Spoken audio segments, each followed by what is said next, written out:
Now, if you guys would like to set this up with your TV, it's really, really easy. Anyways, what you guys need is your docking. So here is my dock. And the way this works on the back side, you're gonna open this up first of all. So you just open it up from the side. You guys can just pop it open. It just pops open just like that. You're gonna see an AC adapter, HDMI, and LAN. You do not need LAN. LAN, that's just for Ethernet. If you want faster internet on Nintendo Switch, you don't have to. HDMI, you do need that connection, and you do need the AC adapter. If you don't have that hooked up, it's not gonna work. Don't worry about your Nintendo. It's meant to work this way. So what we have to do is just hook up our HDMI cables that came with our Nintendo. So here are the HDMI cables that came with the Nintendo. We're just gonna hook these guys up. So here's HDMI, here's Nintendo, same thing. So we're gonna go ahead and hook this up in here, just like so. And then here comes our charger. So this is the AC adapter that we're talking about. This is what you're gonna use to charge up your Nintendo Switch. Now you can charge it up here in the dock, or you can hook it up directly to your Nintendo Switch. Right now, we're just gonna plug this in, like so.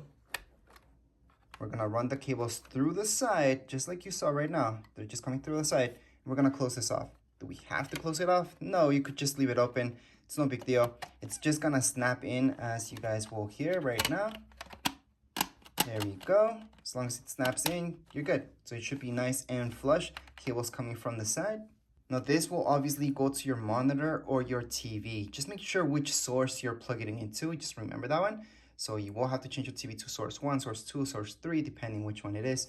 And this does have to be plugged in. So make sure it's plugged in at all times when you want this to work with your TV, or else it's not gonna. Next up, what you wanna do is just take out the Joy-Cons from the sides. And that's because you want to have some controls, right? In order to do this, we're just gonna put this on the sides. And then, in order to place this here, you're gonna place it like so. So here's my Nintendo logo, all right? We're just gonna place it like this. So we're gonna insert it. And then once we insert it, we're gonna see this on our screen. So again, I'm just gonna slide in my Nintendo in here. And then on my TV, should be getting a signal right away. So again, just notice which HDMI you're at. And here's my screen. So I should see that it's charging. So up there, it should say that it's charging. See, it is hooked up. That's the only way that's gonna work. Now make sure your Nintendo's not turned off. So make sure you can see the screen once you slide it in there. And then with your controller, you can just go ahead, go into continue. And you're pretty much done with the setup. It's that easy to set up with your TV. You don't have to do that much. And that's because it's that easy.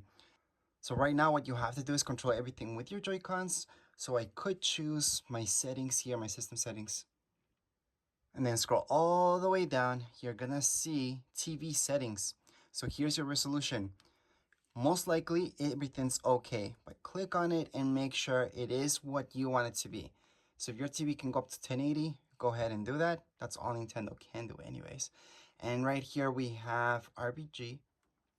And right here, we have our color range. So again, I would leave it as automatic. You could do just full range. I would choose that, but automatic should be fine for you. You can adjust the screen size. So if you see any problems, you could adjust it from here. So here's your safe zones. Everything's okay on my end. So I'm gonna leave it as 100%. However, I could bring it down to, let's say, 97 or so. So I could bring it down and just make sure everything is inside my screen. Right now, 100% is perfect. Other than that, right here, if you scroll down, you're gonna see a couple of more options, which does include TV sound. Now let me just show you that you could change it up to automatic, surround sound, or mono. It's really whatever your TV or monitor has that you should change this up to. For me, it's stereo, and stereo is fine. So it is that easy to set it up with your TV. Again, this will only work if your Nintendo is turned on.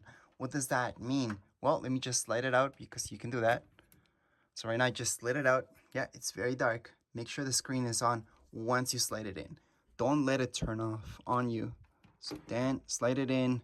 You're gonna see, there we go, that your screen might just change up and then it's supposed to load up the screen like you see right now. So in this case, oh, it's actually HDMI 2. I thought it was HDMI 1 for me. Anyways, automatically went to HDMI 2, so that was perfect. In my case, if you can't find it, then change it up to whatever source your TV or your monitor has. But anyways, that would be it. That's how easy it is to set it up with your TV. If you guys have any questions, comments, you guys can write down here in comments area. Don't forget to subscribe and rate. Thank you.